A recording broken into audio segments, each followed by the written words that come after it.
something like voodoo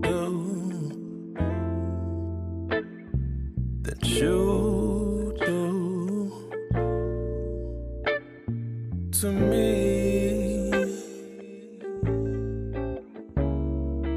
Baby, when you grab a hold, make me lose all control. Just throw your clothes on the floor for me. I wanna see it, all that lovely. I wanna eat it, can't get enough of it. Ooh, it's hot like an oven, baby. Come and get this loving lady. It's all for you, and you get all of me. Now I know you said do it slow, but sometimes I can't help but stroke. Hit that spot till it makes you go to the moon. Girl, I'm trying to make your toes curl, and watch the sweat drip down your back. I love it, baby, when you throw it back like that. Ooh. See, it's the voodoo that you do, honey, that makes me wanna go and spend all my money. Put a ring on it a long time ago. I just had to let the whole world know that you're mine. You're mine, and you're one of a kind, and you were made for me, perfect by design. Baby, what you do is slow, make me want to lose control. Hit that spot that makes me go to the moon. Girl, you make my toes curl. Make the sweat drip down my face. I love it, baby, the way you grind.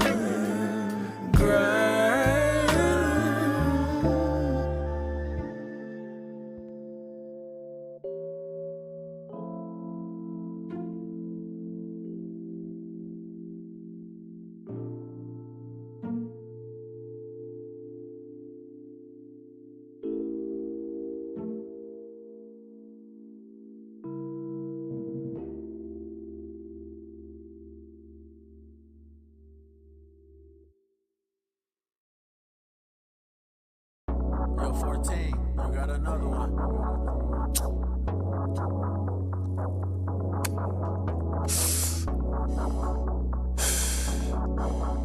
Yeah.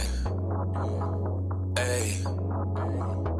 Put strong in the barrel, take 2 hits of this, and a nigga be out of his mind. Lot of these niggas transformed on me, but I'm still in my optimist prime.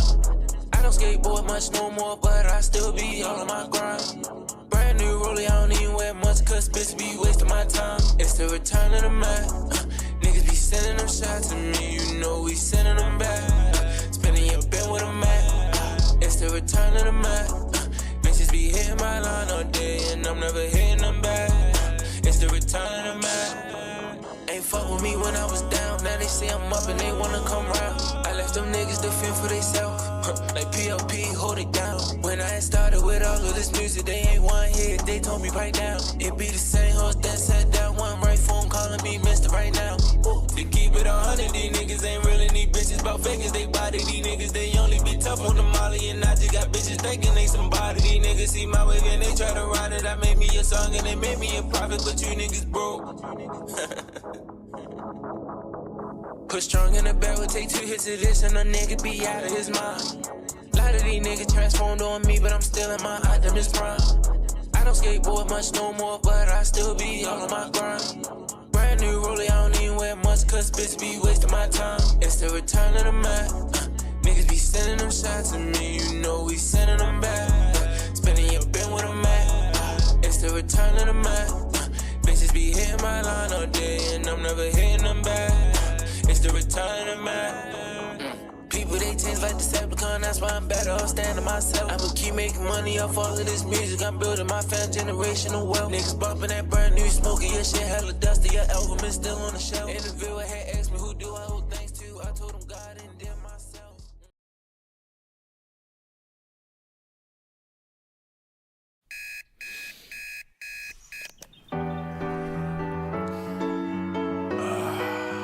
Everything husky.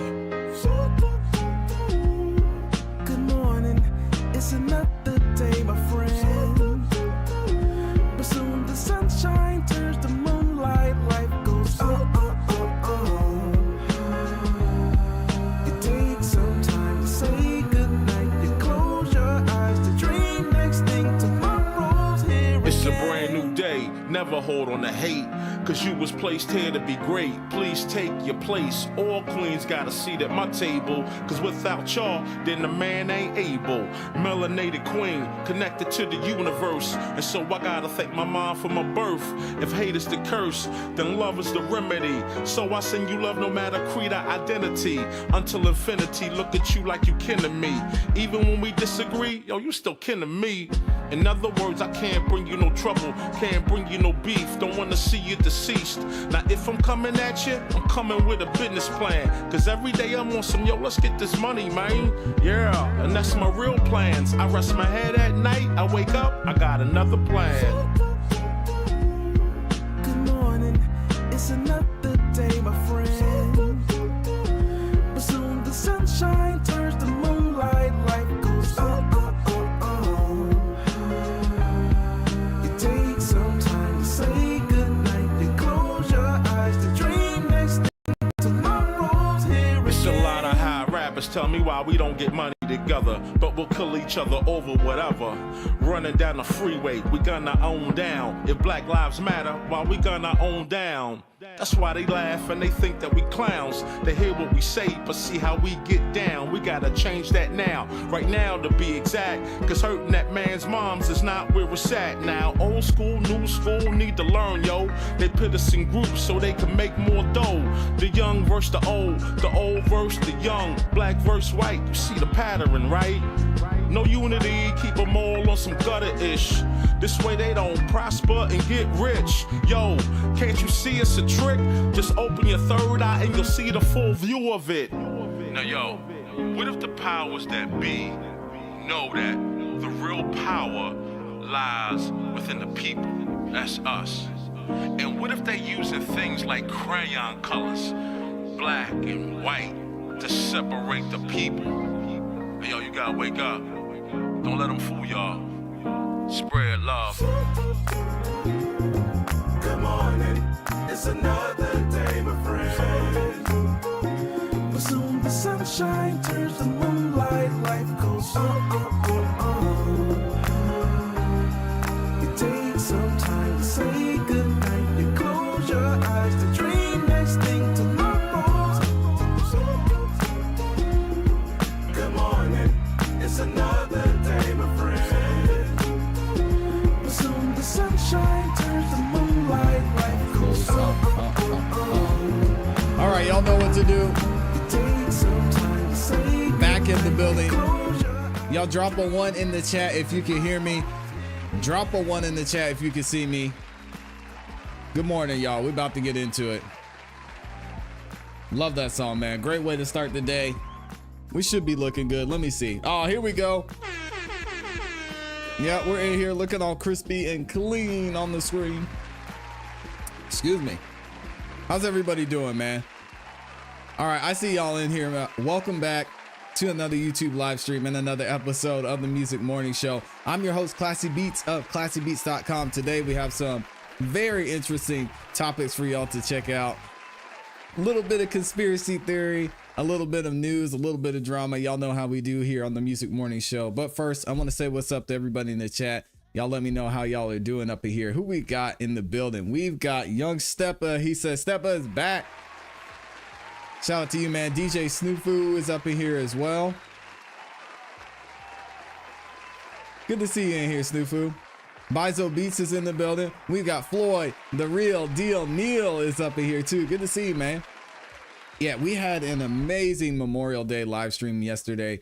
We actually had Javier M. Bailey II was in the building helping us break down that newest lawsuit filed against Diddy by April Lampros. Some of y'all may know Javier as Javier LaFleur. He did an amazing job as usual. It's been dope to have him on the show, man. Giving some great insight. And if you missed it, if you missed yesterday's live stream and you don't want to rewatch the entire live stream, I do have a clip of the most important parts of yesterday's live stream. It's going to be dropping later on this afternoon. So y'all make sure you look out for that. And if you're not subscribed yet, make sure you subscribe. Hit the notification bell so you don't miss any time that we go live or anytime I drop a new video. We're dropping 2 videos a day over here, and y'all know sometimes we're live stream a couple times a day as well. So a lot going on, man. It's good to see y'all in here. Floyd the real deal Neil says good morning, everybody. How are y'all doing? Hopefully everybody had a good Memorial Day. Hopefully y'all got to get outside and enjoy the nice weather. I know it was weird weather here yesterday, but we got outside yesterday afternoon, so it was pretty nice. Young Steppa says rest in peace to Bill Walton. Yeah, he said classy, rest in peace to Bill Walton. Cancer got him. Yeah, cancer is one of the worst things I think you could ever get, man. Yeah, cancer stuff. I cannot stand cancer. Cancer is so evil.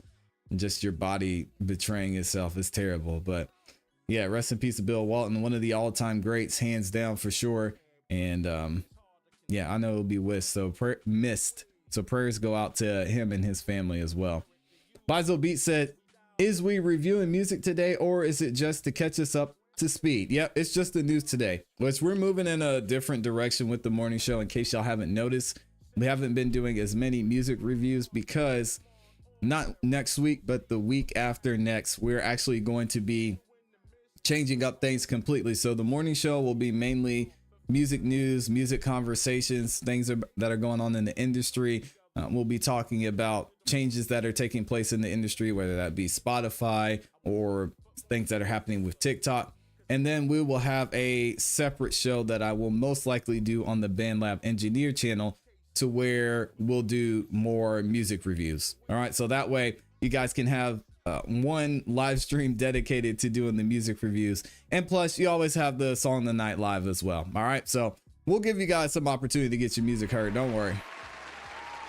He said, yeah, I've noticed that. Yep. And most likely what I will do is that music review live stream won't be every day. It'll be, because we have the song of the night live on Monday, Wednesday, and Friday, then those other live streams that we do for the music reviews will be on Tuesday and Thursday, most likely. So I'll just have to figure out if it'll be in the morning before the music morning show or if it'll be in the afternoon as a separate thing. So y'all let me know what works best for you. But I don't have too many other announcements other than that. Y'all know tomorrow we have the Song of the Night live coming up, which is going to be crazy. Also, we're kicking off tomorrow's show with the Versus segment featuring Divine Feminine, and then we've got Jay Logan is in there too, and I completely forgot the other artist. Oh, now I gotta look it up, man. I got so many things going on over there. Who is the third artist? We've got Divine. I think it's King Creole, probably. Yep, Divine Feminine, King Creole. And then we've got But did I not post yesterday? Oh, weird. And Jay Logan. There was some, I thought I had a post for that yesterday, but for some reason it didn't show up. Did I not post it? Let's see. Young Steppa said, ClassE, Luca is getting the chip this year. Yeah, I think so, man. I'd like to see it. I would not be mad about that at all. For some, did I not invite myself to this? Weird. Anyway, I messed up on something. I guess I'm just now realizing it, which is kind of crazy. But anyway, yeah, I think so. I think so. I mean, the Mavericks, unless something crazy happens, someone gets injured, they're gonna be in the finals, most likely up against Boston. It's looking like. So that's crazy. Floyd said, "That's dope. I still need your opinion today, though. I think I finally got the mix down." Okay, yeah, I don't have the link for music reviews. We won't be doing any music reviews today, but if you want to send it to me on BandLab, I can definitely look at it.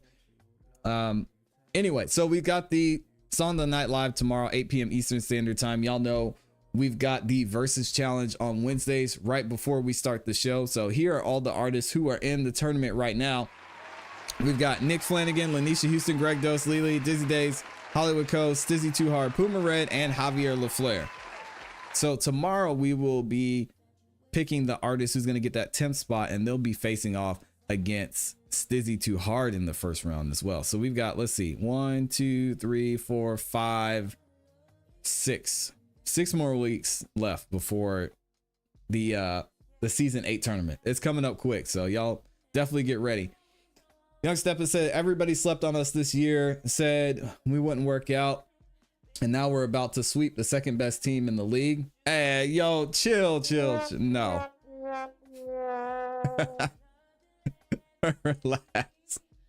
Relax. The Timberwolves are not the second best team in the league. If you're talking about record, maybe, but yeah, I relax on that. Defensively, they're elite, but I wouldn't say all that. He said, and now we're about to sweep the second best team in the league. We already beat the best team too. Celtics ain't nothing to us. Who was the best team? Don't say OKC. Yeah, that's an interesting statement. I don't know. I think you got to be careful. I think it'll be interesting to see Jason Kidd, especially if he goes up against, who's that? Joe Mazzulla, I believe.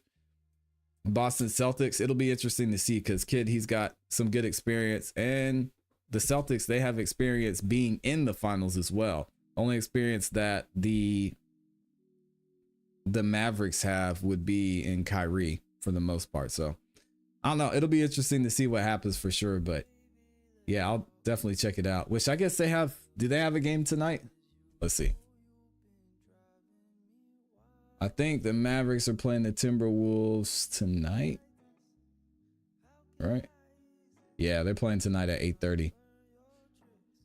And oh man, they're gonna be at home too. You think they close it out tonight, Steppa? I don't know. Y'all have to let me know what you think. Young Steppa also says, I want Dirk to come out of retirement and play one game with us in the playoffs. It's not gonna happen. That's funny though. All right, let's go ahead and get into it. We got a lot we've got to cover today, and I know y'all probably saw the titles. So we're gonna talk about what's going on with Cassie and Diddy, and it's looking like we're probably getting close to some federal charges being filed, which if that happens, it's going to be interesting because there's a lot of people, just from looking at some of the cases that we've covered, that could possibly be mentioned or even indicted in some of these federal cases that are going to come up. Also, I've got another topic that we're going to kick off this segment with, but before I do that, I wanted to look at one more thing. Y'all give me 1 second. Let me see. Yeah. Here we go.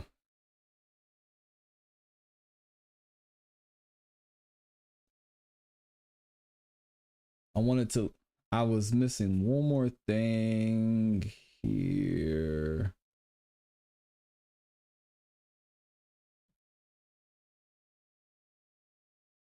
Let's see, Sean John clothing. Y'all bear with me 1 second. I'm gonna find it. Big D writes it here. What's up, man? See, yes, it comes nightclub. Okay, here we go. That's what I'm looking for. All right, Big D right. What does he say? He said, "What's up, ClassE in chat? It's been a minute. I'm locked in the studio and getting ready for the fallback project I'm about to drop. Miss y'all, and I'll be active real soon." Shout out to Big D right, always putting in the work. Yeah, man. Looking forward to it.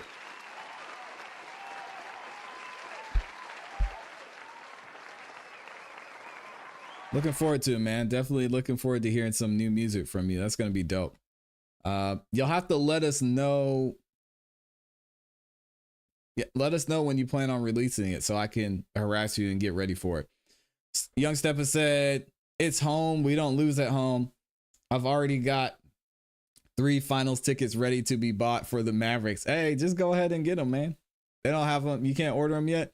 And King Cruel's in here too. All right, here we go. Y'all check this out. Let's go ahead and get into it. So it's looking like 21 Savage officially picked a side. So 21 Savage, as a lot of y'all know, he's on tour right now. And during his tour, one of the stops was obviously in Toronto, right? And he recently, on his tour, while he's in Toronto, brought Drake out on stage, man. Oh, 21. Pretty brave move by him, especially with him being an Atlanta rapper and obviously with Drake feuding with Metro and Future, which is really, you could argue how this whole entire beef started. But hey, y'all look at the video if you haven't seen it yet. Rap posted this one. It says 21 Savage brought Drake out at his Toronto show last night, and the music community is not happy about it. So here's the video so y'all can see. Hold on, let me pull it up here. Where 21 brought him out on stage. Hey, Toronto, make some motherfucking noise for the one and only Drake. Hey, one last time, please. Everybody in this city that we love so much, please make some. All right, so there it is. 21 Savage, seeming that he's, I don't know, OVO Savage. I don't think it's a big deal just because 21, I mean, he's a pretty well-known artist, but I don't think he's going to come between anything that's happening on the beef. But if y'all remember, back when the beef was at its peak between Kendrick and Drake, 21 was asked by someone about what was going on with the beef, and he almost chose to take a neutral stance on it, which is why this was kind of surprising that even things seemingly have cooled down between Drake and Kendrick, that he took this stance. But y'all listen to this, and this was again posted by Kirko. Hopefully I'm saying that right. Let's play the video. There you go. Why won't this? There we go. So they say Metro 21 Savage says Metro's my brother, Drake's my brother. They gonna figure that ish out eventually. All right, here we go. Here's what he said on live. Bruh, hey, don't keep coming on my motherfucking live. Talking about no motherfucking beef. Metro my brother, and Drake my brother. Them niggas gonna figure that shit out eventually. Yeah, and hey, respect to 21 for taking that stance, because at the end of the day, it's for entertainment, it's for views, and if these things were going on behind the scenes, honestly, no one would care. If it wasn't two of the biggest artists of our generation, no one would care either. So I definitely respect it. Now, even though all that was going on, Metro Boomin, he had to continue to troll. He actually got on the Instagram live stream with 21 Savage, and he was commenting in the chat, which is pretty hilarious because while he was on there with 21 Savage, he didn't even realize that Metro was making these comments. But check this out, what he's saying. He gotta die. Put that shit on Brenda. Yo, mic ain't working, bro. He called him Po-ass. He's called him OVO Savage. Wi-Fi. Your mic ain't working, my nigga. Oh, you was talking shit, bitch. Get off my live, bitch. Ah, he kicked him off the line. Dang. You see all them other comments. Fuck wrong with this nigga. I'm finna block this nigga. He said he blocked him and reported him. Shut your ass up and make some drums, nigga. Uh-oh, dang. 21. Did he take it too far? Y'all have to let me know. But he called him, he said, add me. He called him what? 21. He called him OVO Savage. He gotta die. Yeah, he also said he has an OVO tramp stamp. Like Metro was trolling 21. Here's an article by XXL that kind of go into and show a couple videos of things that happened. 21 Savage and Drake performed in Toronto on Sunday, May 27th. 21 Savage performed the second of two back-to-back shows in Toronto on the American Dream Tour with JID, Nardo Wick, and 21 Lil Harold. During his set, 21 fittingly brought out hometown hero Drizzy. The two rappers performed multiple tracks off their 2020 joint album, Her Loss, to the delight of the surprised crowd. Yeah, I think everybody was surprised about this. 21 Savage says neutral and Drake versus Metro beef. Well, not anymore because he brought Drake out on stage. I don't know about that one. 21 Savage has been stuck in the middle of Drake and Metro Boomin's beef for the past several months, as he is friends with both artists who have made their major contributions to 21's career, which is true. The Atlanta rapper addressed the friction in a couple of weeks ago after initially being silent. Metro's my brother and Drake's my brother, 21 said on Instagram Live. They're going to figure it out, which we just mentioned. After defending Metro against Soulja Boy earlier this month, 21 and Metro Boomin went on Instagram Live over the weekend, and where they both exchanged jokes, and 21 trolled the producer, bringing up the lines from Drake's diss track Push-Ups. 21 Savage has 13 shows left on the American Dream Tour, including stops in Detroit, Virginia Beach, Tampa, Florida, and more before wrapping up in Atlanta on June 15th, which I might actually be there. We'll see. But anyway, we just played a couple of these. It's pretty funny that they're going back and forth. But what I want to know from y'all is, do you think, one, that it was smart for 21 Savage to pick a side? Also, is the beef officially over? I don't know what's going to happen with Drake and Kendrick after this. Kendrick is the clear winner now that I guess we have to believe the beef is over. Now, we all know Drake. He's the petty king. There's going to be shots continue to be taken at Kendrick unless they just, I don't know, end up going to tour together or make an album together, which we all know isn't going to happen. So y'all have to let me know in the comments. Was this a smart move by 21 Savage? Was it purely a business move? And is this going to have an effect on his relationship with Metro Boomin? I'm not sure. So Young Steppa says, wonder what chord he was striking at the concert. Dang. Come on, man. Big D Wright said he blocked Metro on his live. Yeah, he said he blocked him and reported him. Young Steppa said, I bet Drake was excited to see all those. Wow, good Lord.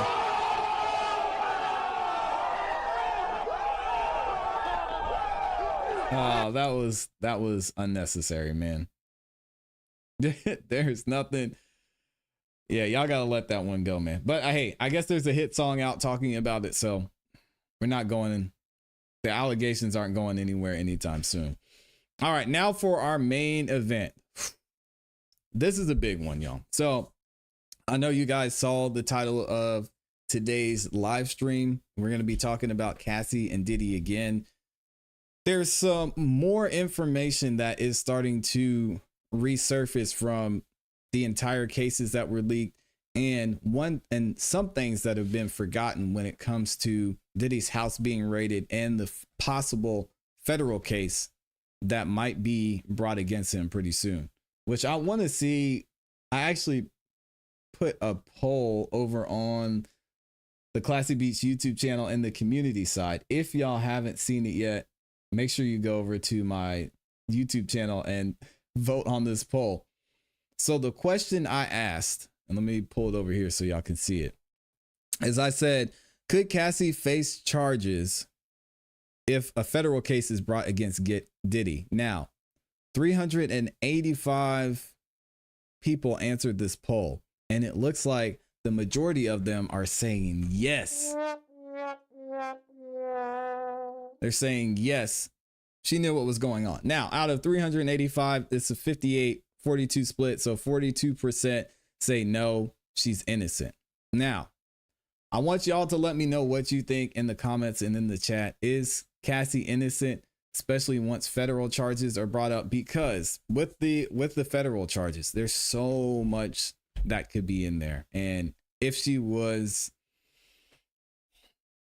in any way a witness to or involved in some of these situations, I mean, she could possibly be mentioned in some of these charges. But at the same time, to me, if you're in the FBI or if you're in the CIA, whoever is investigating this case, I would want to have Cassie on my side. So I don't know, unless they just have an abundance of information and they don't need Cassie's help to talk about specific dates, to talk about how things were run on the inside when it comes to drugs, when it comes to possible trafficking, when it comes to possible situations with minors, then I could see them wanting to have her on their side. But it's interesting to look at here, and we're going to go into it a little bit more today. All right.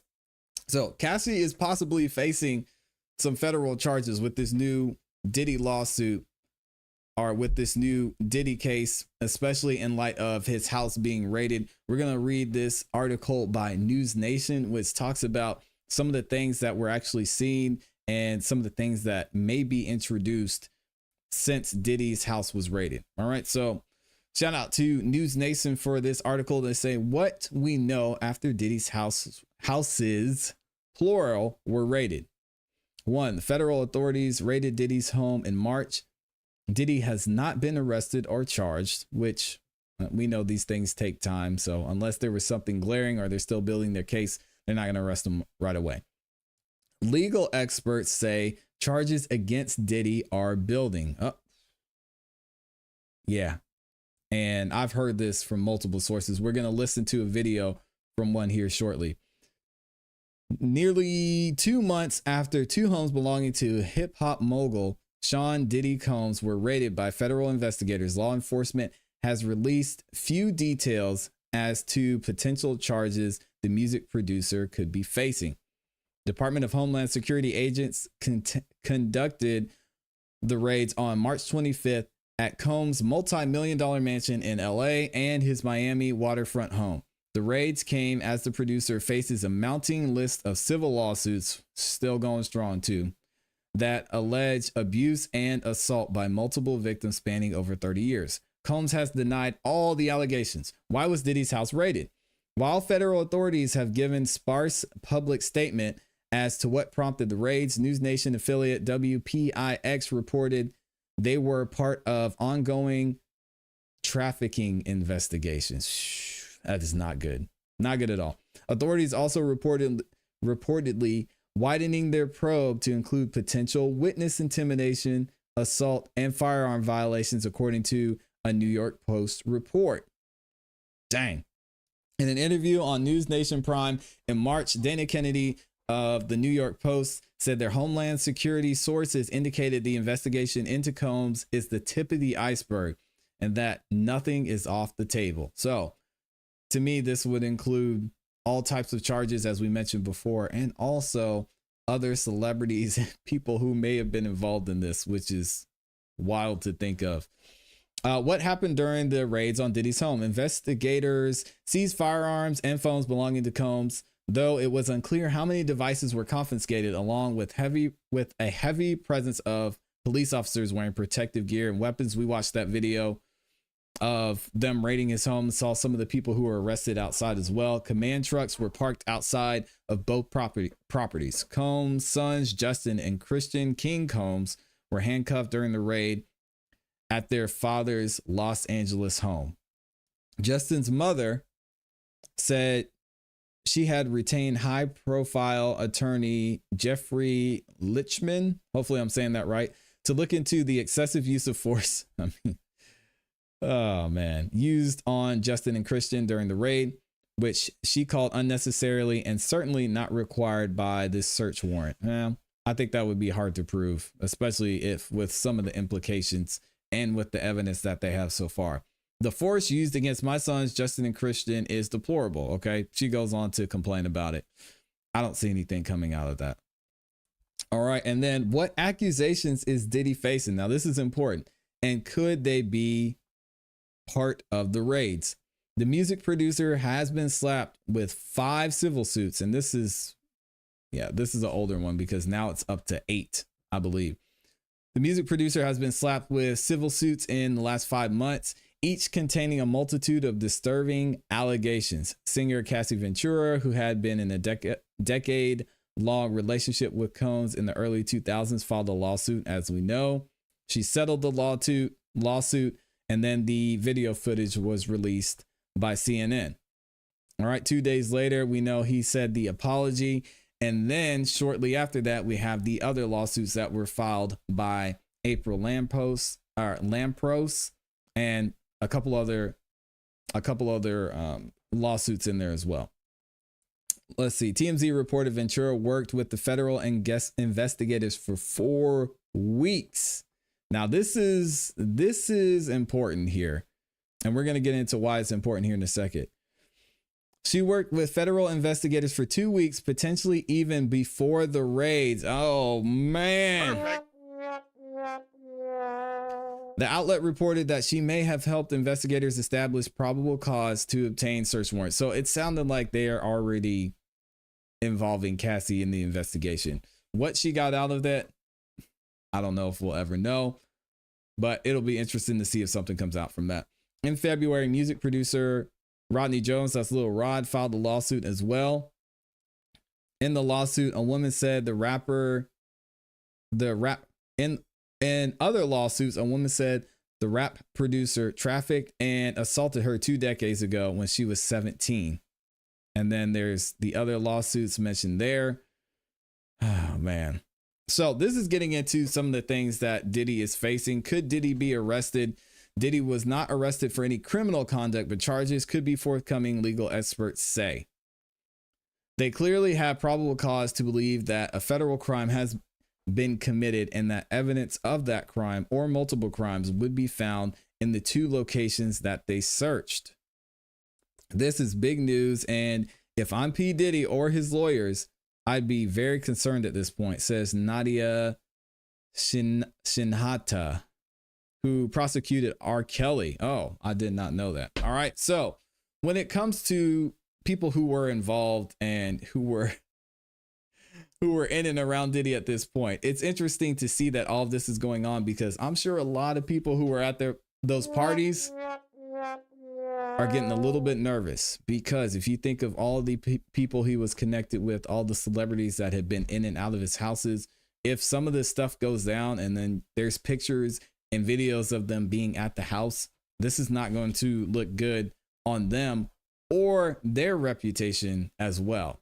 So this could also lead into some of the accusations that were being brought up against Cassie and some of the things that people are saying she may have been involved in, and some of the ways she might actually be charged herself.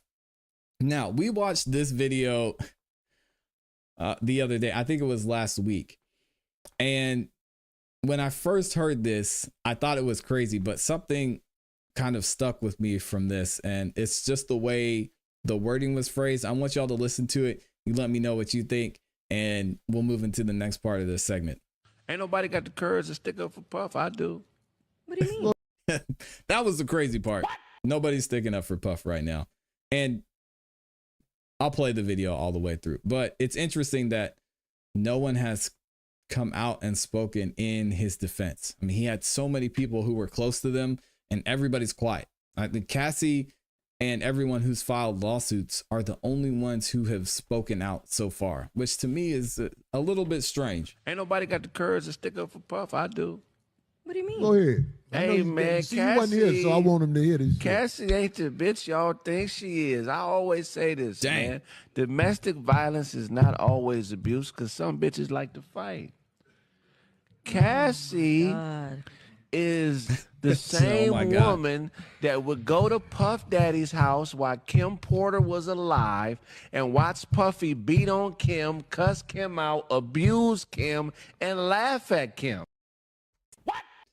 Now, when I first heard this, I thought it was crazy. But yesterday, we actually went through and reviewed the April Lampros lawsuit, where she actually claims that Kim Porter was involved in some of the abuse. So look at this. This is, let me find it. This is talking about April Lampros's third encounter with Diddy.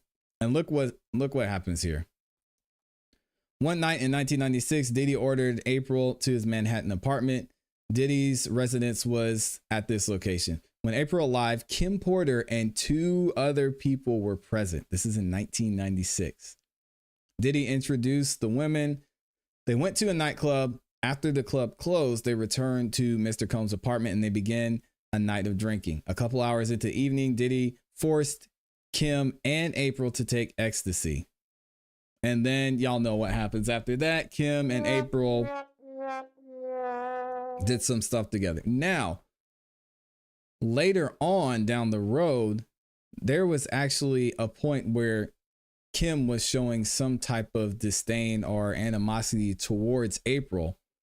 And she goes on, and April goes on to explain in this complaint where some of the tension came from and what happened between them. It says, however, the ending was one-sided. Diddy and Kim Porter weren't done with April Lampros, which was a crazy statement, which makes me think that Kim and April still had some type of involvement together. Kim was very resentful of April after she was forced to engage in acts with April. She dined at April's place of employment, a bar named Silver, which was in Soho. According to April, Kim was enraged when she saw her. Now, going back to some of the things that are being said in this case, it's honestly looking like Diddy had some type of pattern that he was going through, to where there was one main chick in his life and she helped with other situations, possibly some drugs.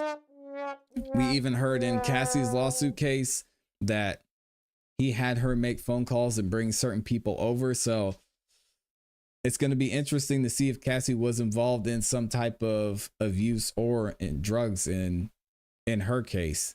Is she going to be held liable for that? Who's Kim and laugh at Kim? Kim's friends have came out and it's documented that they say Cassie used to be torturing Kim with Puff.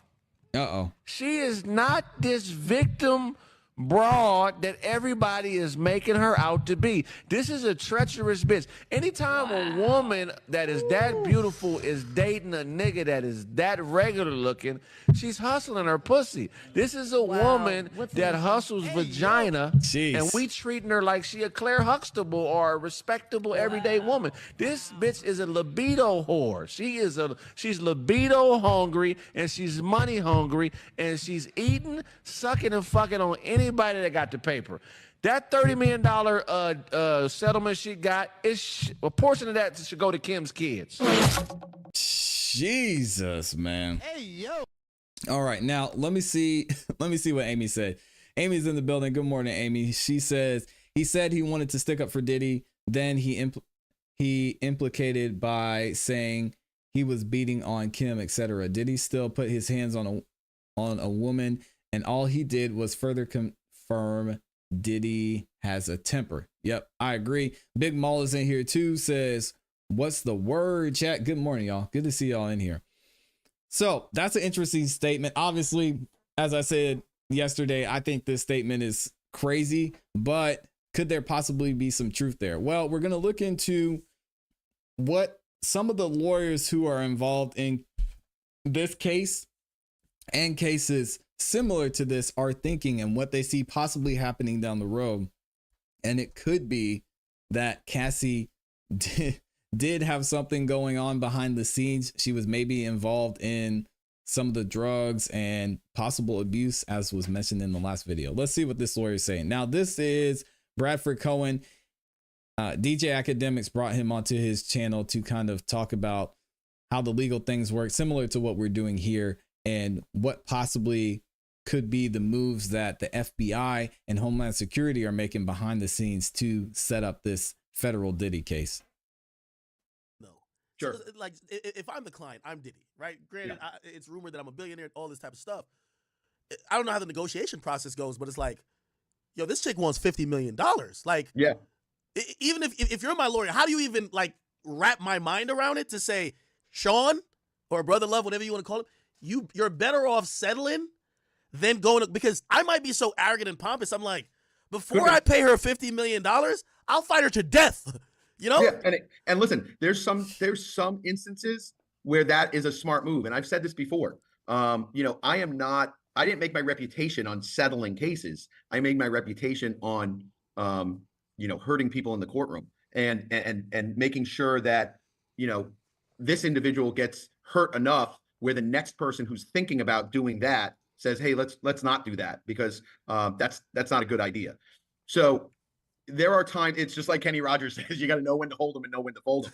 You have to have a conversation with the client, and you have to tell that client, hey, listen, this is the complaint that's going to be filed. Like, I don't know, let's go through your, you know, the people that could support you. Let's go through your, you know, your sponsorships that you may lose. Let's go through the businesses that have these, you know, these in the contract, they have some sort of morality clause, or, you know, like all these things that where morals would come into play and you'd lose money on. Add that up. Does that equal, you know, 30 million bucks or 35 million? Now let's tack on another 5 million in attorney's fees, because that case doesn't go away. Yeah, and that's why I was so surprised that Diddy just didn't settle this and get it over with. Obviously had some ego going on there. I would be shocked if his lawyers behind the scenes weren't saying, hey, just give them a deal that they want, settle it quietly, and let's just get it over with, because then we wouldn't even be having this conversation. Everyone would just assume that Cassie was his victim. The video most likely wouldn't have come out, and we would have been moving on with our lives. Diddy would have been fine. Now this is a whole nother thing.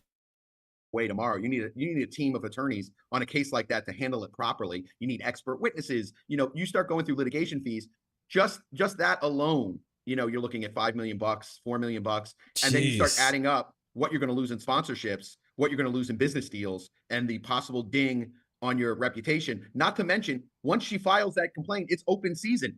You know, it's literally, you know, Elmer Fudd's come out of everywhere and they start hunting you down. And that's what happened. So instead of settling this very quietly, making it go away, no one would have said anything. An NDA would have been filed, and that would have been that 35 million bucks. Exactly. Does this video come out though? Let's say it was leaked by Cassie. We're gonna get into that because the video, the video of him putting hands on Cassie, which by the way, I think you know, you're one of the only people I've watched be able to separate emotion from actual legal analysis, because everyone's so caught up that video is so emotionally charged. Imagine you pay that money. Okay, let's go. This is Dream World, of course. Okay, he pays the settlement. Does that video come out? My opinion is it doesn't. I think that came out. That's crazy, man. Just goes to show you how wild this legal system is. They're saying that, and just how crazy this case was with Cassie, which is why I didn't like in the first place everyone making this narrative of, oh, it's so terrible, because they were willing to settle this and have everything go away, and we wouldn't even have the conversation. So it's not about victims of domestic violence. It's about me getting the amount I want. If not, I'm gonna throw a temper tantrum. We're going to play this smear game, which is what Bradford Cohen is alluding to, which is crazy that the law works this way. But what are you going to do? Imagine you pay that money. Okay, let's go. This is Dream World, of course. Okay, he pays the settlement. Does that video come out? My opinion is it doesn't. I think that came out for a very specific reason. Crazy. And I talk about it on my Instagram. I think that the video came out because I think an indictment's going to come out in the next 2 to 3 weeks. And that indictment 2 to 3 is weeks. going to name, I think so. I think by the end of June, I think you see an indictment come out. That's my guess. Do you think they're in the process of grand jurying everything now, or do you think, because I read your comments, or do you think they're still at the point of maybe arm twisting with Cassie to say, give us everything you know and we'll give you this immunity deal? Because listen, the Southern District of New York is not a district that sits on their hands. My opinion is that, like I said, I think that they will move fairly quickly. I think the reason why he's not leaving the state of Florida is because they probably told him, don't leave the state of Florida. And if you do, we're going to arrest you on a complaint. Dang, that's tough. I think all those things are happening. And like I said, I'm relying on my experience, my 27 years of experience. I'm not just guessing like, oh my God, I just got out of law school and I've never had a case like this before. I've had cases like this before where there are warrants issued, where there are items taken. They already have enough probable cause to get a warrant. They have enough probable cause to get a warrant. There's a saying that you can indict a ham sandwich. If they have enough probable cause to get a warrant to search homes in 2 different states, my guess is that they will have enough to indict. And my guess is that the reason this video came out is because I think in the indictment, Cassie's name, well, it probably won't be her name. It'll probably be unindicted co-conspirator 1. I think that they will be talking a lot about what happened between him and her and what they did together. And I think that's why this video. Oh, man. So 2 things here. First thing is Cassie was already working with them for several weeks and possibly before the raid took place, right? We mentioned that earlier. But the other thing is, if you look at Cassie's lawsuit, you will see that not only did Diddy have this entire recording equipment set up throughout his entire house, but he would actually use Cassie's phone and Cassie's video camera, whatever she had available to her, to record some of the things that they were doing, some of the things that were going on around the house. So it makes you wonder, what did Cassie have in her possession that she could have possibly given to the FBI, Homeland Security, whoever's doing the investigation? And secondly, he's saying that it's looking like something's going to come out here in the next 2 to 3 weeks. And Cassie could possibly and most likely will be named because of what she may have been involved in, willingly or unwillingly, when it comes to Diddy and certain things that happen to other people. I got to run this back, though. That's a crazy statement. I don't think anybody saw this happening. Where there are warrants issued, where there are items taken, they already have enough probable cause to get a warrant. They have enough probable cause to get a warrant. There's a saying that you can indict a ham sandwich. If they have enough probable cause to get a warrant to search homes in 2 different states, my guess is that they will have enough to indict. And my guess is that the reason this video came out is because I think in the indictment, Cassie's name, well, it probably won't be her name. It'll probably be unindicted co-conspirator 1. I think that they will be talking a lot about what happened between him and her and what they did together. And I think that's why this video came out, because the only way to quote unquote save face in this, and it may be true, by the way, it may just not be saving face, it may actually be true, is to say I was a sex slave, I was powerless, I wasn't the person I am now, this was a different person, I don't even recognize the person I was back then. Yeah, and powerless is the thing I mentioned a couple times that we see is a common theme throughout this entire Diddy situation. It was mentioned in Cassie's statement where she said she felt powerless. April Lampros, in her lawsuit filing, it said she felt powerless. And then we've even seen in Cassie's lawsuit to where it said she felt powerless, and several lawsuits that have come out of this. So it seems like that's the move they're trying to make to paint this picture that they didn't really have a choice in the matter. So anything that went on, anything that they did, it was all forced by Diddy. True is to say I was a sex slave, I was powerless, I wasn't the person I am now, this was a different person, I don't even recognize the person I was back then. Wow. All of the things she's saying, in my opinion, feels like that's where this is going. And like I said, I could be wrong. 99% I'm not. I just think that that's what's going to happen. I agreed with you. By number one, that's crazy. You're the attorney, and I think you're brilliant. And I think your thought with 27 years of experience is worth more than all of us just assuming. But also, let me put this into the air as well, right? If we read through Cassie's complaint, Cassie literally in her complaint admitted, like she literally admitted, hey, I'm the one who procured all these gigolos, these prostitutes, all these other people that was involved in the freak-offs. Yeah, I did it at your advice, at your direction. That might be hard to prove unless it's like, hey, get 15, whatever for tonight. I may have gotten drugs. I may have gotten prostitutes. I may have gotten other women. You may have said, hey, who's that girl you were posting up on Instagram with? See if she want to get in the freak off. She's been really involved in procuring a lot of these people. Here's my thing, though. Do you think that it would get to the level of her having to leak the video to maybe secure what would be an immunity deal? Because I do think the government would look absolutely crazy, even considering indicting Cassie. They would look absolutely nuts. They would have to write this whole new narrative and have to give us so much more information for us to think Cassie, and this is just from the complaint, think that she was not a victim or not someone who was either someone under duress or something else. What do you think? No, Well, I somewhat agree with that. And the part that I disagree with is that she did settle. And if you're on the other side, I mean, you have the point that she was willing to let all of this go away for money, which obviously we know is the point of a settlement. But at the same time, it's not a great look, because if you were involved in this and you're willing to let it go away for money, does that say something about you? Does that say something about your character?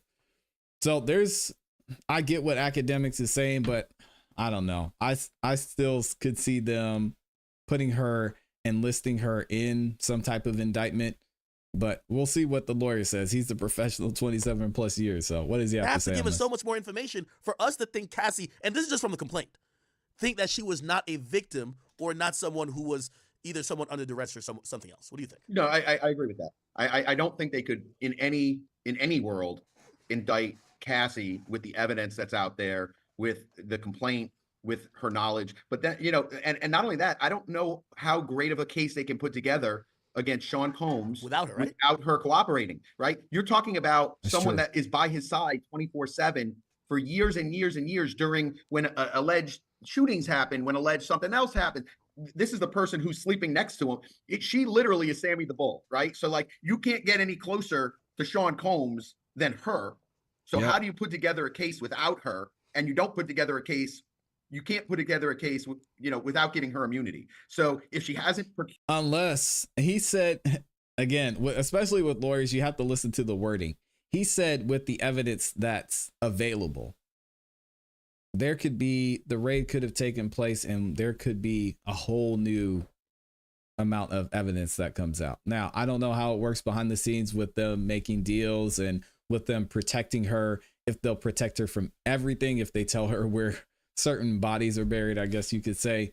But that's what the evidence that we have available that we see now. We still don't know what they told Cassie. They could have said, hey, Cassie, you're still looking at a X charge and we can get it down to this, but the only way we'll do that is if you give us this amount of information, and that 30 million that you got, that's going to go away. You're not going to get that. I don't know. I mean, I don't know the details of that. It just seems like there's still a lot more that they could have, especially if the rumors are true about Diddy already being an insider. I mean, they probably have more than we even know. Combs than her. So how do you put together a case without her? And you don't put together a case. You can't put together a case, without giving her immunity. So if she hasn't procured immunity yet, I would guess that it would be forthcoming. I just don't see how you put a case together without it. I mean, certainly there's some aspects you could put together, but I think that she's the linchpin. Can I answer this question? Because this has been confusing to me too. If I'm Diddy, okay, cool. Yeah, granted, I should have probably paid you off before you filed the complaint. You did, but I did pay you off. Why is your attorney almost in a narrative sense basically jumping out to put out statements every time something corroborates that you're the victim? Isn't that odd to you? You got paid. Why is the attorney then saying, hey, see what we told you guys? It's happening. You got paid. Shut up. Shut the fuck up. Like, go split that. He's just doing his job. Listen, yeah. I think that this is a lesson in for her attorney. It is a master class in how to handle these type of situations. He's handling it. If I'm her attorney, I'm doing the exact same thing. I'm making sure that everyone understands she is a victim. I'm making sure that everyone understands she had no power, no control, no money, all these different things. And again, that's not to say that's a false narrative. Maybe that's true. Everyone gets, when your emotions get involved in this thing, everyone is like texting me, oh, you're for this or against that. I am strictly looking at it from a legal perspective. Everything that this attorney could be saying is 100%. It could be 100% true. It might not be. It might be that, she was partaking in things willingly. I don't know. It's all about the optics. But I can tell you what he's doing and how he's going about it. It's a masterclass in what to do if your client is being swept up into these things. It's what Giselle Maxwell's attorney should have been doing. And whether or not that's true or false, like I said, I don't know. But the same narrative could have been used in other cases. And again, it might have been more attenuated in those other cases. You might not have had as much proof in those other cases that individual is under control and direction of the lead defendant. Hey, by the way, I'm so with you. Which, by the way, also once we get into the Ghislaine Maxwell stuff, I do believe that in some weird twisted way, I think she felt she was still exhibiting some loyalty. That's why she didn't completely turn heel. Cassie completely has turned heel. Not saying she's not a victim, and that's a distinction. I was watching you explain it through all your comments, and people were like, "No," which I completely got. Let me read her statement here, and Sure. I read this before you even got on here, and I said to my chat, I said, I wish I had a highlighter because there's certain. Obviously, her lawyer helped her draft this, but there's certain lines that you clearly could tell what she's trying to say. She says, "Thank you for all the love and support from my family, friends, strangers." And this is Cassie's statement that he's talking about. The outpouring of love has created a place for my younger self to settle and feel safe now. But this is only the beginning. Domestic violence is an issue. And then this is a line right here. "It broke me down to someone I never thought I would become." I thought that was an important line. Yeah. You want to jump in? You picked out all the lines that you're picking out are the lines that are important, right? Those are like I said, this attorney drafted, I guarantee the attorney drafted it, and he used very specific language, very specific items. It would be impossible to indict this young lady. I don't see how you would. Wow. And then the video, video coupled with the video, it's an impossibility to indict her. And the way that she is saying these things, that's what leads me to believe that in this indictment, there are going to be some crazy, crazy, crazy allegations. I agree. And she's saying, I'm not the same person. Like, the complaint is one thing. Oh, I procured people. I did these things. I think that the actual indictment itself is going to go into very, very detailed paragraphs about her involvement. And like I said, it might not specifically name her because it might be unindicted co-conspirator, but I think it's going to go into very specific involvement with different issues and different things that are surrounding the sex trafficking and possible drugs and things of that nature. I think it's going to be very, very. Now, it'll be interesting to me to see once and if these indictments come out, how they paint the narrative. Because yes, they may be protecting Cassie in this situation, but are they going to paint the narrative showing that Diddy is this monster and he did all these things alone? Or are they going to leave some question there as to why and how Cassie was involved in this? Because we all know Diddy's, some of the stuff he did were wild. Some of the things we've seen were wild. And we know he's eventually going to go down for this in some way, shape, or form, more than he already has. But when it comes to the Cassie part of this, there's still a lot of uncertainty, because if you're looking at the public opinion, or the court of public opinion, as we say, and what they think, if people start to see some of these things come out and hear some of the situations that Cassie is involved in, do y'all think, and you'll have to let me know, do you think they could possibly turn against Cassie, or is she always going to be seen as this victim, someone who was powerless, as they like to say, and someone who was just a different person at that time? I think it could go either way, but hey, the 20-year attorney's saying something different, so we'll see. Specific. And this is a way. And like I said, it may be completely true that she was under his control. Yeah. And that's why I keep saying those things. I don't know. Yeah, but it's sad because, like, when you're analyzing this and you're trying to just be objective, and a lot of times, like, when you're being objective, you got to remove the emotion, because the emotional reaction to seeing a man beat a woman, like we seen on that video, is nothing that needs objection or anything else. It's just like, this guy's disgusting. He needs to be penalized. But we're not just at the point of saying this guy needs to be penalized. We're trying to, extrapolate into what could be coming or forthcoming in terms of, like, criminal charges. By the way, the next paragraph, which what I noticed about this whole statement, the last line of every paragraph is very telling. I'll read the next paragraph. "Thank you to everyone that has taken the time to take this matter seriously. My only ask is that everyone open your heart to believe in victims the first time." No. Here we go. "It takes a lot of heart to tell the truth out of a situation that you were powerless in." Correct. That's yeah, it. There goes. So, like, powerless. all those lines, those are the key lines. And like I said, to the normal, just the average day person reading that, they're like, okay, you know, as soon as I read that, I knew, you know, I those things blew up right at me as soon as I read it. And I was like, okay, like, this is what I'm trying to tell everybody. That all these things came out after I posted the first time, right? And I'm like, I guarantee, and like I said, that video is a horrible video. I don't condone it. I don't think domestic violence is smart or good or anything like that. The images on that video are you know, disgusting, disgusting, shocking, all of the above, all the above. What I try to do is I try to look at situations and I try to analyze them in the legal perspective. And I get flack for this all the time. Sometimes I'll talk about Hunter Biden's case, you know, and people that like Trump tell me, oh, I can't believe that you're talking about Hunter. I think Hunter Biden's case is bullshit. Like, I mean, you know, Kodak was charged with the same thing. I thought that Jeez, that's the first time that's the first time I've heard that. Let's see what else he's going to get. That he was going to get a diversion program was crazy. I thought that was crazy. But the case itself, that, you know, I was a crack user when I filled out this form and I put down that I'm not addicted to drugs on this federal form. I think that's bullshit. And I also think Kodak's case is bullshit. Kodak's federal case is bullshit. So, hey, by the way. All right. So that's the, man, shout out to Bradford Cohen and DJ Academics for breaking it down. Interesting to hear some insight into what's possibly to come here in the next couple weeks. As he said, y'all know that we're going to be here. We're going to cover it. Let me know in the comments.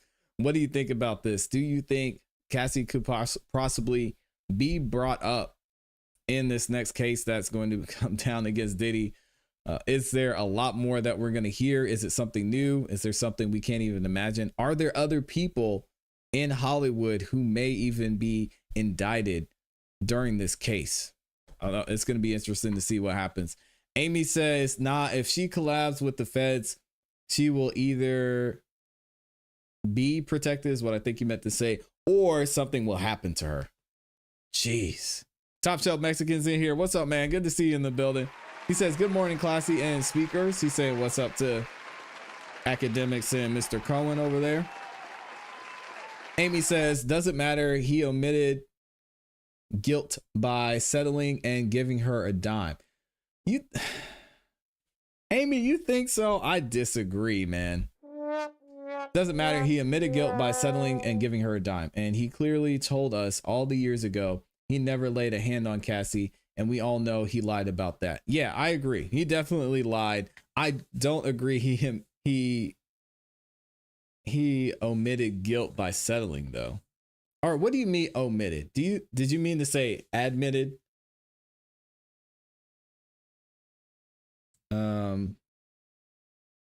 He omitted guilt. Doesn't matter. He omitted guilt by settling and giving her a dime. And he clearly told us all the years he never laid a hand on Cassie.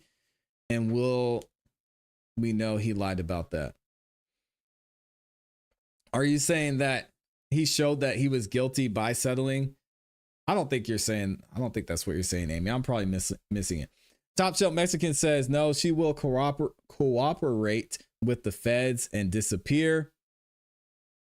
I think it seems like she's already been cooperating. We don't have anything to prove that, but there had to be something there or some sort of cooperation for them to get evidence to get into Diddy's, both of his houses, not just one, but two.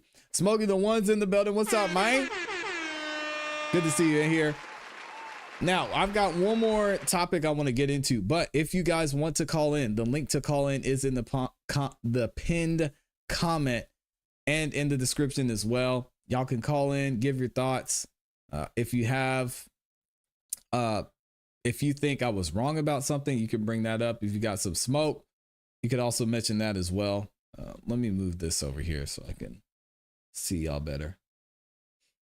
There we go. But yeah, I'm with Top Shelf Mexican. I think she's going to cooperate and disappear, but I don't know how these agreements go down. I don't know if it's that simple, because what if she gives them all this information and then they turn against her, or it shows that it's more than they thought it would be? I don't know, man.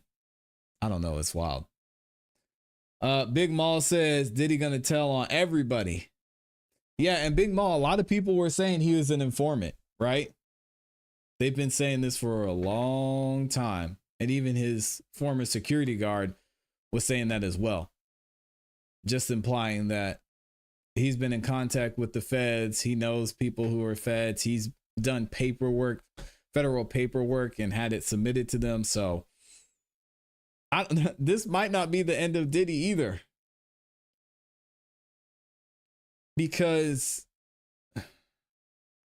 the things that Diddy's being accused of and have been accused of in the past haven't been as sinister as maybe an R. Kelly.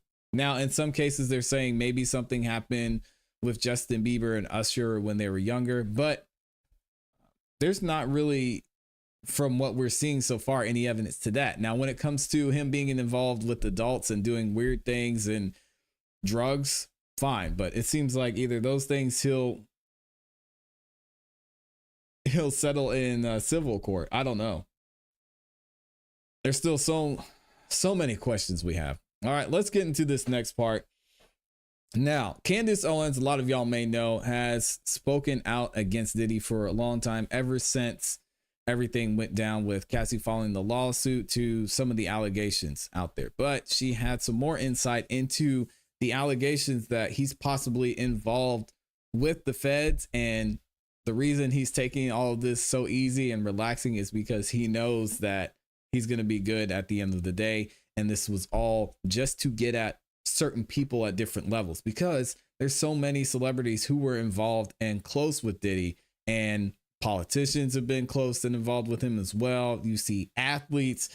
I mean, everyone knows has been directly involved with Diddy. You look at the music industry. We talked about Sony Music Entertainment on yesterday, and we talked about UMG in other cases too. We talked about Bad Boy Records. So, man, there's a lot going on here, but let's see what Candace Owens has to say. Explosive thing that came from this document are the allegations that Diddy hosts freak-offs, essentially sexual events to procure blackmail on other people in the industry. That they all come and they have these drug-fused parties with underage boys, with underage girls. And throughout this lawsuit, he names multiple current rappers that have been involved in these parties and are therefore existing under blackmail, right? So if you can suddenly record somebody and they're hooking up with a person that is underage, if you're doing drugs and Diddy has cameras on it, well, then Diddy owns you. Which leads me to think, what even is gangster rap? It's a question that I have been asking a lot. It seems to me that there is something intentional, that they are intentionally feeding us filth via the media. And I wonder if a lot of these artists are existing within this blackmail ring. And also, where have we heard this before? Oh, yes, of course, Jeffrey Epstein, who was bizarrely protected. He was clearly an asset of not just the CIA, but also potentially the Mossad, very much involved with the Mossad over in Israel. And he, too, had so much access, so much wealth, and he got away with it for years, procuring what very clearly is blackmail on politicians. So what we are recognizing is that this ring also exists within Hollywood. Explosive allegation number 3 was that there's even a Ghislaine Maxwell, so to speak, a madame, and that is the other woman that is listed in this lawsuit, his chief of staff, Christina Karam. I don't know how journalists aren't interested in figuring out who this woman is. Her job, as alleged in this lawsuit, was to keep Diddy high. I'm going to tell you what this lawsuit says explicitly about her. According to Mr. Jones, during the 13 months he lived and traveled with Diddy, he witnessed defendant Karam openly order her assistants to keep Mr. Combs high off of gummies and pills. Now, this is the complaint that she's talking about is Lil Rod's complaint. Defendant Karam required all employees, from the butler, the chef, to the housekeepers, to walk around with a pouch or a fanny pack filled with cocaine, GHB, ecstasy, marijuana gummies, and Tukey. I don't know if I'm saying that right. That's a pink drug that is a combination of ecstasy and cocaine. It was important to the defendant Karam to have Mr. Combs' drug of choice immediately ready whenever he asked for it. She also ordered, allegedly, sex workers and prostitutes for Mr. Combs, and would order the distribution of ecstasy, cocaine, GHB, ketamine, marijuana, and mushrooms to Mr. Combs and his celebrity guests who were present on his rented yacht and in his homes throughout LA, New York City, and Miami. And he alleged that he was also forced to keep that drug in a pouch on him at all times against his will. Again, this is explosive. He even lists everybody in the ring. He says that it is his Diddy's son, Justin, that solicits the prostitutes and the underage girls and the sex workers, allegedly, for these freak-offs. He also lists Stevie J, who recruits the sex workers and attends and participates in the freak-offs, and another young man named Brendan Paul, who works as Mr. Combs' mule. He acquires and distributes all of the drugs and the guns. Again, we won't have time to go through everything in this document, but I encourage you guys to read it because it is stunning. And yes, Christina Karam apparently even instructs them to mix those drugs into the liquor when these women are invited over. So why is the media not interested in this story? Well, here is explosive allegation number 4. Interesting question. That the person who sits at the top of this ring potentially is Sir Lucian Grange. He is the CEO of Universal Music Group. Uh-oh. Y'all remember us talking about this guy, Lucian, when the whole Kendrick and Drake situation was going on. Kendrick actually mentioned, well, no, it wasn't Kendrick. I take it back. It was actually Rick Ross who mentioned Lucian in a diss. And then a lot of people were looking into Drake's relationship with UMG, his deal that he signed with them. We talked about how Drake signed this $400 million deal with them essentially, and how they were possibly stepping in to make sure Drake's image was saved throughout all of this and that they didn't take a loss on their investment in Drake. So it's interesting to see that he's involved and mentioned in this because, boy, UMG has been going through it a lot lately with some of these lawsuits. Jeez. Is Sir Lucian Grange. He is the CEO of Universal Music Group. He is also being sued. He has also been named as well as Universal Music Group. And he is, as a fact, one of the most powerful men in Hollywood. He runs, again, Universal Music Group, which is huge. Yeah. Well, Rodney, the producer, is alleging that when Lucian would visit Diddy's house, the two of them would go into Diddy's bedroom and be locked up in there for hours. What does that mean? What are we supposed to think of that? By the way, I looked into Lucian, obviously, because I was fascinated by this document, and I find it really bizarre that he completely changed his name. He used to be Michael G., the son of Cecil G., who was a huge tailor in London. I found that in this old article. The Guardian headline is "Forgotten and Overlooked: How Jewish Designers Dressed the Beatles and Changed Global Fashion." And in this article, there's a picture of Lucian. He was then, again, Michael G. He's sitting with his father, Cecil G. And it's just bizarre that also his father changed his name. In the article, it tells you that his father used to be Sasha Goldstein. So Sasha Goldstein became Cecil G., who gave birth to Michael G., who is now Lucian Grange. I mean, totally bizarre rabbit hole if you guys want to look into it. I just thought it was weird. I did a cursory search and found all of that. Perhaps most crucial, though, in the lawsuit is that, unbeknownst to Lucian, Diddy also has a ton of hidden cameras all throughout his house, including in his bedroom, which would perhaps suggest that the blackmail runs both ways. Maybe he also has blackmail on Lucian Grange. Again, I don't know. I'm just telling you. Oh, that is bad, man. He didn't know that Diddy had the cameras. There's no way. I mean, could this be a way of him covering himself? I don't know. But if this is the case, man, this music industry, I told y'all, I'm good. I'm good on the industry. We're going to do our own thing over here. But when it comes to these guys who are at the top of this pyramid and pulling all the strings, some weird situations they're into.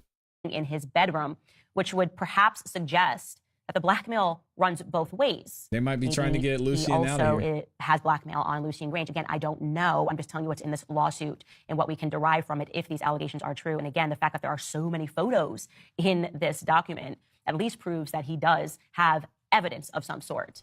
A black author with as much credibility. Wow. All right. So one other thing, going to the celebrity side of Diddy, this is actually the TMZ documentary that was posted over on that is available over on Tubi. I thought about doing a full breakdown of this on a live stream, maybe tomorrow, maybe Thursday. Y'all have to let me know if you'd be interested in doing that. Basically, we would just go through it, watch it together, and react to some of the things that are mentioned in this documentary. Now, I haven't watched the whole things, but I skimmed through a couple of parts, and I thought this part of the documentary was most interesting because it mentioned some of the actors, actresses, celebrities that were involved with Diddy and who were close to them who haven't said anything about this whole situation that's gone on. And it's strange to see. There's no doubt the conversations around Diddy have changed significantly since Cassie's lawsuit came out. And things that may have seemed innocent in the past are now being looked at in an entirely different way. Yeah, and y'all know Justin Bieber has been going through it lately.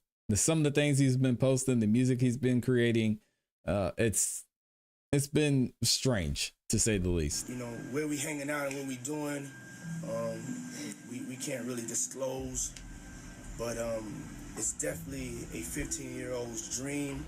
A video of Diddy with a then 15-year-old Justin Bieber surfaced. It was taken while Bieber was visiting Diddy's home, and given all the new allegations, it seemed, well, a little weird. He signed to Usher. I'm signed to Usher. I had legal guardianship of Usher when you know he did his first album. I did Usher's first album. I don't have legal guardianship of him, but for the next 48 hours, he's with me. So yeah, and we gonna go full crazy. Going crazy. Speculation as to what he saw at Diddy's home ran rampant on social media. Did P. Diddy groom a very young Justin Bieber? And people say it almost looks. Yeah, it makes you wonder what he saw.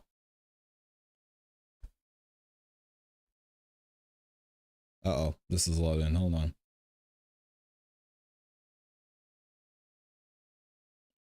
Let me rewind it just a minute. Next 48 hours, he's with me. So yeah, and we gonna go full crazy.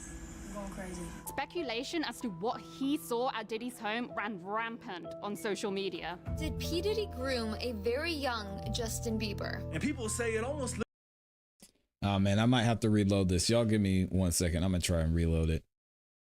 We're at 47. What he saw. Forward and talking about Usher when you know he did his first album. I did Usher's first album. I don't have legal guardianship of him, but for the next 48 hours, he's with me. So yeah, and we gonna go full crazy. Going crazy. Speculation as to what he saw at Diddy's home ran rampant on social media. Did P. Diddy groom a very young Justin Bieber? And people say it almost looks like Justin Bieber didn't want to be there. It looks like it was completely scripted, and P. Diddy looked completely suspicious. I think it's clear that Justin Bieber definitely looks uncomfortable. Watching it gives me personally a very weird pit in my stomach, especially watching it through the lens of all of the accusations against Diddy right now. A few days Looked like he later, was uncomfortable, but bizarre video it's emerged probably of nervous. Diddy and Justin that just added fuel to the fire. Selling out arenas and everything, starting to act different, huh?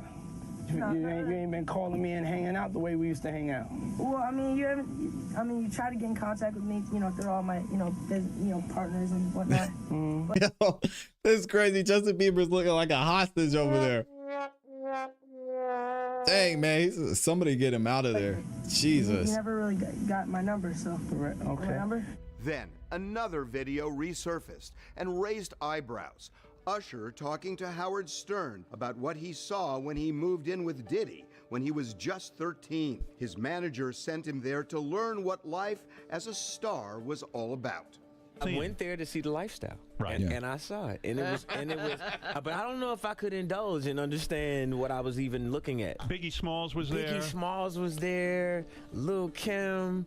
Craig Come on, Mack, Usher, just tell us about it, man. Dang. Yeah, man. Faith Evans, Jodeci, Mary J. Blige. They didn't know nothing about this shit. Oh. Yeah, and listen to all the people that he's naming in here.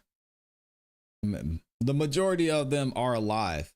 And Usher, this is going to be used in evidence if something comes out in the federal case, right? Usher just said, oh, yeah, this and this was there. This was there. This happened. This person was in there. I saw them. And they knew I was underage. And they saw me in there drinking, taking drugs. I don't know. I was having a good time. You know what I mean? But Usher later expressed concern about what he was exposed to when he was living with Diddy. Wow. I mean, I'm 13 years old. I'm not here to party with you. I don't want to go to the clubs. 13 years I'm old. too young to even be in here. Why you got me in clubs? Dang. There were a lot of things I seen and a lot of positions that I think I was put in where I had to make very, very tough decisions in my life about who I would be. Usher and Bieber have not commented on the latest allegations, but other artists have taken Diddy to task. 50 Cent, who's tangled with him for years, tweeted, Cent has been on "It's not Diddy his do it. neck. It's Diddy done." He's corny. He's Uncle Tom. That's who Curtis is. He want to see the black man go down before anybody else. Nah, no. 50's out here winning, man.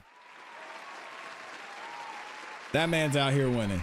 I don't know what dude is talking about, but 50, You know what I'm saying? he's up right now. He's just sore.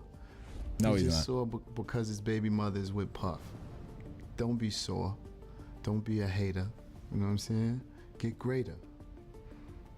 So with him, he's just a troll. Mary J. Blige, a friend of Diddy's for 30 years, posted, "Unfortunately, a lot of you all met me when I lacked boundaries and was a people pleaser. Let me reintroduce myself. I burn bridges as needed," apparently referring to her own experience with Diddy. And a lot of people are stepping back and either denying that they were involved. They're painting this powerless narrative. Not looking good for old Diddy.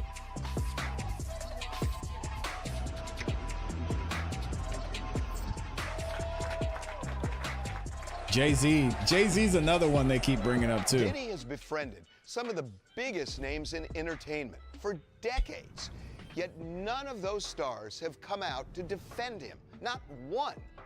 That may say less about Diddy and more about Hollywood. And that's a shout out to Harvey for that. This is a great point. Why is everybody so quiet? What are they worried about? I don't know. It might be time for Hollywood.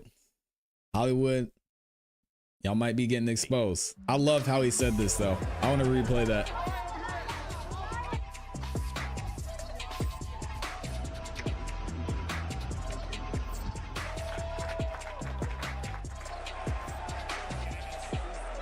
Diddy has befriended some of the biggest names in entertainment for decades, yet none of those stars have come out to defend Will Smith. him, not one. That may say less about Diddy and more about Hollywood. Hollywood is eerily and noticeably quiet about all of the Diddy controversy right now. That's weird. And I think it's a very simple reason for it. And that is people in glass houses don't want to throw stones. Uh-oh. What does that mean?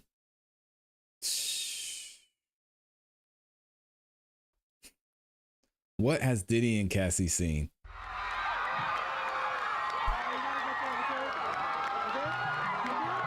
Even Ashton Kutcher, who met Diddy when they both had shows on MTV, Not Golden and Boy, was one of Ashton. his Uh-oh. closest friends, hasn't uttered a peep. The radio silence around this case, in my opinion, is highly unusual. Even if you I look agree. at, say, R. Kelly, who's someone who's very much maligned and should be given what he's been convicted of, he did have supporters early on. Diddy has none. It's crickets. A lot of these cats, they don't have, first of all, they don't have a heart. Second of all, it's like, I can't be seen standing next to him while that's going on. I don't want people to look at me funny. Yep. So you got those that just won't come near it because they don't want to be affected. That's the type of And that's world just you're in. the way it is. Yeah. There are a lot of people who are probably implicated in his events, in his activities, even if they're not criminally guilty. They just might have been at a party. They may just have been hanging out. And if he gets attached to something that is considered awful or outside the boundaries of what you're allowed to do, then no one wants to be connected to him at all. Is there another reason Yeah, why 'cause you gotta other people speak ain't on it. speaking out in his defense?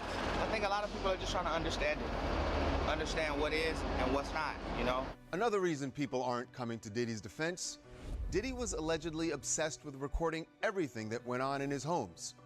This is a smart man. If they have 250 cameras they took out his house, they have a whole bunch of images or footage of things that were going on around his house. A lot of people might be- 250 cameras. Y'all hear that? Jesus, man. 250 cameras they took out his house, they have a whole bunch of images or footage of things that were going on around his house. A lot of people might be running from that tape. I don't think it's only celebrities going to be shook. He had politicians in there. Mm-hmm. He had princes in there. Prince Harry was up in there. He also had a couple of preachers in there. TD Jakes. Diddy is a powerful person. You don't get to be a billionaire without being powerful and without being connected to powerful people. So Diddy knows politicians, entertainers, philanthropists, academics, you name it, he's connected to them. And Yep. so if we start unraveling the thread of Diddy's networks, you're gonna find a lot of people. And like Jeffrey Epstein, some of them might be implicated. Do you find it a little hypocritical that there are a lot of people who are so silent now, who are so quick to canceling others when they're not involved or even That's a good point. remotely associated. There is an interesting contradiction that we are witnessing in real time right now. There are people who are very quick to cancel people who are very quick to say, lock them up, throw away the key. At the same time, those very same voices are saying nothing about Diddy. Now, it's not because their morals have changed. It's not because their philosophy has shifted. It's a much more simple answer than that. They're scared because they're tied up with him some way, somehow. Uh-oh. All right, y'all. What do you think? What do y'all think? This is shout out to TMZ for this. Hopefully they don't fair use. I should have said fair use earlier. Hopefully they don't take this video down. But I want to try and do a full review of the downfall of Diddy documentary. I might do it tomorrow. I might do it on Thursday. Y'all let me know if you want to go through and we can watch the whole thing. I haven't watched the full documentary yet. I just skimmed through and found a couple spots that I thought were interesting. But if y'all want to do this live, we can do it on the live stream either tomorrow or Thursday. Y'all let me know. This is not the end, man. It's getting crazy out here. It's getting wild out here. Big Mall said, am I late? Am I too late to file me a lawsuit against Diddy? Nope. You're all good. You're all good, Big Mall. Definitely go for it. I met admitted. Okay, so let me go back to her previous statement. She said, doesn't matter. He admitted guilt by settling. Oh, yeah, that doesn't mean you're admitting guilt. In this case, maybe, but no. He said someone who is truly innocent will fight those allegations. Amy, you know, being involved, that's not true. And we talked about it with Javier LaFleur on the first time he was here. Most of these civil cases, not only are most of them brought against companies, but I think he said 95% of them are settled out of court. Just because the whole process, it doesn't make sense for you to go through this process, pay all this money, spend all this time just to get to the end and not know what the outcome is. So in most of these cases, whether you're guilty or whether you're innocent, your lawyers are going to advise you to settle just because it's the quickest way to get through the case. And most of the time, these civil cases are brought against companies, which would say people are wanting to get their money, which is an interesting fact as well. She said he could have disputed the lawsuit, but he just wanted to make it go away. That's not true. Because Amy, if he wanted to make it go away, he could have just settled it and we wouldn't even be talking about this. So he had an opportunity to, if you look at Cassie's lawsuit, he had an opportunity to settle this quietly. And they gave him that option. They said, hey, here's what we want. Just write the check and all this will go away. And he said, nah, man, I'm fighting this. And that's why we are where we are today, which, as Bradford Cohen implied, which is one of the reasons why the video may have come out, not only because she might not have gotten the money that she wanted from the settlement, but because she's trying to save herself in some ways too. She said, how's the judge going to award $30 million just for he said, she said? Something doesn't add up. And ABC is back in here too, said he might as well wrap it up. They understand guilty by association. She's talking about the people who were at the Diddy's parties. Amy said Epstein and Diddy knew each other. Just saying, yeah, Epstein knew everybody. ABC says Holly weird. Big Mall says, man, is it me or is everyone straight looking gay as F now? Thursday, I'm gonna be busy as hell tomorrow. Okay, so y'all want to do the full breakdown Thursday. She said, I know legally, but based off the interviews I've seen, that's why I said what I said. Man, Amy, I wish you would call in because I'd love to have this conversation with you instead of in the chat. She said he lied about putting his hands on her and video shows he certainly did. So I stand by what I said. Okay, that's fine, Amy, but there's something to be said about. So if you're going to say that, then there's something to be said about them being willing to settle the case quietly. So what are your thoughts on that then? If they were willing to settle the case quietly and just let it completely go away,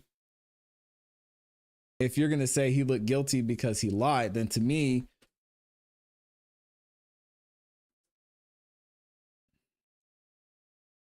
you have to look at it from both sides. But yeah, I mean, he definitely lied. I don't think there was any benefit for him to say, oh yeah, I did it either. Top Shelf Mexican said, yeah, but this is bigger than just her and him. As we've seen, I mean, you heard some of the celebrities and politicians that were mentioned that were around Diddy. So they're going to be looking at everybody. Amy said, I watched the documentary. Oh, okay, dope. I think we're going to review it on Thursday if y'all want to. If not, let me know. We'll get a couple more comments and then we're going to get up out of here. Let's see what else y'all are saying. Big Mall said this is worse than R. Kelly. Oh, man, I don't know. I don't know if it is. So far, to me, this doesn't sound worse than R. Kelly. But we haven't seen everything yet, so we'll see. Top Shelf Mexican says she was okay when she had the life and money until she wanted out. So I'm not that much concerned with her. She played a part in this. Oh, that's clear. It's clear she played a part in it. And you even heard people that were carrying around drugs and did so for years. I mean, that's just one small part of it. And they said, oh, I didn't want to do it, though. I was forced. I mean, oh, okay. Come on now. Amy said, Diddy had an opportunity to fight and settle quietly. Diddy had an opportunity to fight and settle quietly, but makes me wonder why he didn't. But then again, why did she wait this long? And why? And Amy, you have to ask, why was she willing to settle quietly? That's what I'm saying. This whole thing is just messed up. I'm not going to. Yeah, I'm not going to fault Diddy for that. I mean, obviously, it's not a great look that he lied and said, no. That's not what happened. I don't know. She said, I think they both handled this wrong, but this is definitely bigger than just the two of them. I agree. What doesn't sit right with me, Diddy being a monster and lying about what he did to save his image, that actually makes sense, right? I think that would make sense to most of us. He's not an honest guy. He's not an upstanding guy. What bothers me is, again, and I'm going to keep saying this until this whole case is settled, especially the federal side, when we find out what actually happened behind closed doors. What bothered me with this settlement is that they were willing for a price to let everything just go away. So let's say it was $100 million. Let's just say, I don't know, the terms were Cassie gets to write a book. And Diddy said, you know what? Just fine. It's better than me going through all this. Sign the dotted line, right? We're not even having these conversations. The victims that Cassie allegedly is championing for, they're not even talked about. But now, since she didn't get what she wanted, or they didn't get what they wanted in the settlement the first time, and then they released the complaint, and Diddy's like, okay, I see where y'all are going with this. The lawyers say, man, you just need to go ahead and settle it because this is only going to get worse. That's what bothers me. We know Diddy's a monster. No one's ever questioned that. Big Mall said, yeah, Diddy and Cassie case did die down, but the other cases made it bigger than what it was looking like. Top Shelf Mexican said he was never worried about the gay or crazy sex stuff because he is only worried about losing everything, the reputation. Losing everything. If it was just his image, they would have settled. He is going this route because they're trying to figure out the best way to save as much of his money as he can. Yeah, and I think if you were to really look at it, it's probably even bigger than that. there's clear evidence out there that shows Diddy was involved in some connections with the FBI. So we don't know what's going on with that. He could just be a puppet at this point and be just chosen to play a part in this whole thing. And he was having fun while he was doing it, felt like he was untouchable. And now this is some of the consequences that are coming out from those actions. It's a whole mess, man. It's a whole mess. But yeah, I'm going to see what I'm going to do is we'll probably go through the downfall of Diddy documentary on Thursday. And I'm going to see how TMZ handles me playing some of this on the live stream. And I also got to double check with the Tubi terms of service and YouTube terms of service just to make sure I'm good to actually break this down under fair use. So we'll double check and see what the deal is with that. And then we'll probably get back to it on Thursday. Big Mall said, you best believe Diddy gon' delete himself after this.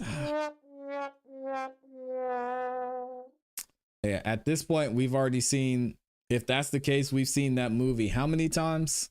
At least 3 or 4 that I can think of. Epstein being the most recent one. So who's to say is if maybe that's the deal you sign once they're done with you and they've got what they need on that side. Who knows? Who knows?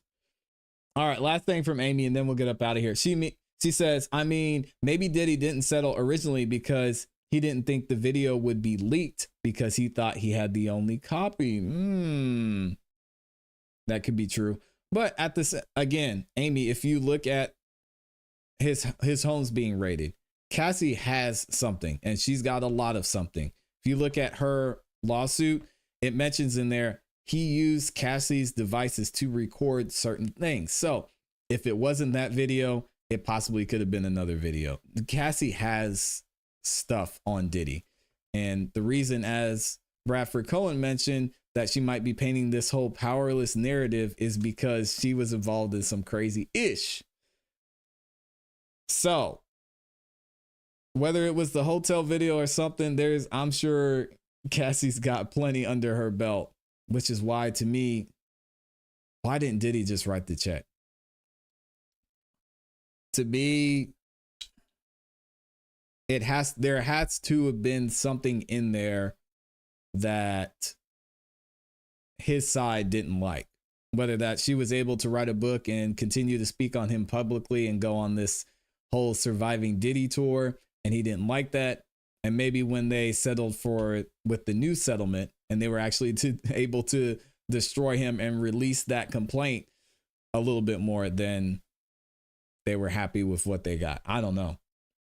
Top Shelf Mexican. No, if he ends up dead, definitely won't be self-inflicted.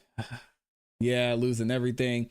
Amy also says he didn't apologize because he was remorseful. He apologized because he got caught. Oh, yeah, absolutely. Why wasn't he apologizing years ago? Instead, he kept saying he was just the target of a gold digger and he was going to clear his name. He swore on his kid's life he didn't touch Cassie. Ah! We've all seen the videos. He beat the out of her. Yep. Amy says he must have fire beat. Amy, we are not making that a thing. The beaver is not going to be a thing, Amy. You know what? I'm going to go to my YouTube settings. I'm going to put the beaver emoji in the block comment. So we're not doing the beaver thing. She said, I think she was a victim and a participant. Yeah, 2 things can be true. I'm with you 1000%. Because as y'all saw in the poll that I put on my YouTube channel, she did benefit from their relationship. And people don't want to talk about that. 2 things can be true. What Diddy did was wrong, and she was a victim of whatever you want to say, X. But also, she did have benefits from being in the relationship and other things that she maybe got into. So 2 things can be true. I think it's funny that people don't want to have those type of conversations, but you know, that's the world that we live in. Everybody wants to be in the echo chamber, and whatever is the common theme or whatever the main stream is saying, that's what people are going to say. And they're going to be sheep and parrots and just say, oh, Cassie is a victim. Not talk about the other side. Top Shelf Mexican said, God bless all of you in this show. Hopefully Diddy is forgiven and prays and talks to God ASAP, especially if he was just a pawn in this game. Well said. Yeah, most people don't care what happens to him, though. You get what you get. You get what you get. And we all know he signed a deal, whether that was a deal he signed with himself, whether it was a deal he signed with the record labels, whether it was a deal he signed with the devil. When you signed on that dotted line, you know what you're getting into. And that goes for Diddy and Cassie. Last thing, Big Mall, how much y'all think I can get for my lawsuit against Diddy? If you're going to file it, man, go reach out to Tyrone Blackburn. Shout out to Tyrone out here getting the bag. Go reach out to him. He'll tell you exactly how much you can get. I think you could, depending on what it is, which Big Mall, you don't have to type it in the chat. Depending on what it is, you could probably get a cool 100, 200,000. Amy said, God still loves Diddy, and I hope he gets himself right and makes it right with those he hurt. He deserves forgiveness. Look at Amy. Aww. Yep, that is a great example of what God's love is. But also, in this world, there are consequences. So Jesus can cover a lot of stuff, but there are still other people who are affected, and you have to accept accountability for that. Top Shelf Mexican say, yeah, but we have to forgive our enemies and even the worst, because God will definitely do worse than any one of us. Ain't that the truth? All right, y'all. I love y'all. I appreciate y'all. We're going to get up out of here. We'll be back tomorrow, 11 a.m. Eastern Standard Time, and tomorrow night at 8 p.m. Eastern Standard Time for the Song of the Night Live. Hope y'all have a great rest of your day. I appreciate y'all. You know what to do. Keep growing, keep pushing, keep it classy. We gone. Peace.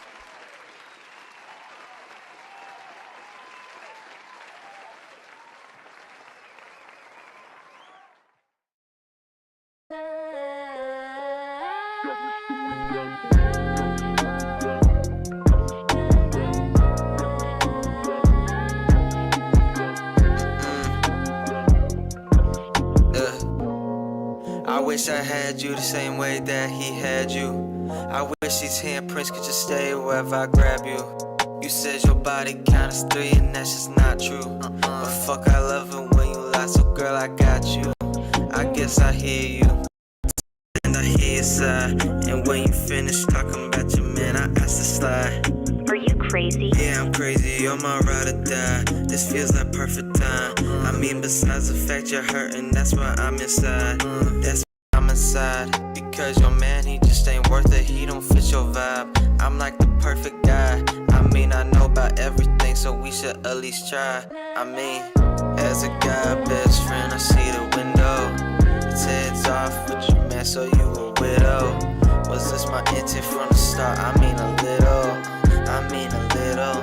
I mean a little. As a guy, best friend, I see the window. It's heads off with your man, so you a widow. Was this my intent from the start? I mean a little. I mean a little. I mean, am I act too classy? And girl, I dress too flashy. Just spent a whole check on you. Since when was you into fashion? And all these fast cars I got. Since when was you into fashion? You like it slow with some passion. I like some good brain. The tongue thing you do's just too distracting. I know. I know. I'm trying to be your next man for real. Girl, if you can't, then I'll do it for real. For real. Who else has been there for you? Who else is giving time? Who else has got a ton that makes you come that isn't mine? Who else without me from the nosebleeds? That's just my kind. Yeah, you just my kind. Yeah. As a guy, best friend, I see the window. It's heads off with your man, so you a widow. Was this my intent from the start? I mean a little. I mean a little. I mean a little. As a